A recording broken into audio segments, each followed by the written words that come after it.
चालू घडामोडी 2025 सर्व स्पर्धा परीक्षेसाठी अत्यंत उपयुक्त प्रश्न. प्रश्न पहिला, चीनमध्ये आयोजित SCOची 2025ची संरक्षण मंत्र्यांच्या मीटिंगमध्ये भारतातर्फे कोण हजर राहणार आहे? उत्तर, राजनाथ सिंह. प्रश्न दुसरा, आशियाई पॅरा बॅडमिंटन चॅम्पियनशिप 2025मध्ये भारताने किती सुवर्णपदके जिंकली आहेत? उत्तर, 4 सुवर्णपदके. प्रश्न तिसरा, आशियाई पॅरा बॅडमिंटन चॅम्पियनशिप 2025मध्ये भारताने किती पदके जिंकली आहेत? उत्तर, 27 पदके. प्रश्न चौथा, ललित उपाध्यायने कोणत्या खेळातून निवृत्ती घेण्याची घोषणा केली आहे? उत्तर, हॉकी.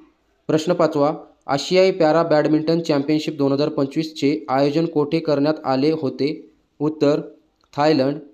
प्रश्न सहावा, ओटावा कॉन्व्हेन्शनमधून बाहेर पडण्याची घोषणा कोणत्या देशाने केली आहे? उत्तर, फिनलँड.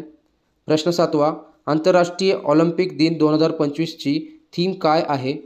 उत्तर, लेट्स मूव्ह. प्रश्न आठवा, आंतरराष्ट्रीय ऑलिम्पिक दिन कधी साजरा केला जातो? उत्तर, 23 जून. प्रश्न नववा, सुवर्णरेखा नदी कोणत्या राज्यात आहे? तिला नुकताच पूर आल्यामुळे चर्चेत होती. ही नदी झारखंड राज्यातील आहे. प्रश्न दहावा, SCOची 2025ची संरक्षण मंत्र्यांची मीटिंग कोठे आयोजित करण्यात येणार आहे? उत्तर, चीन.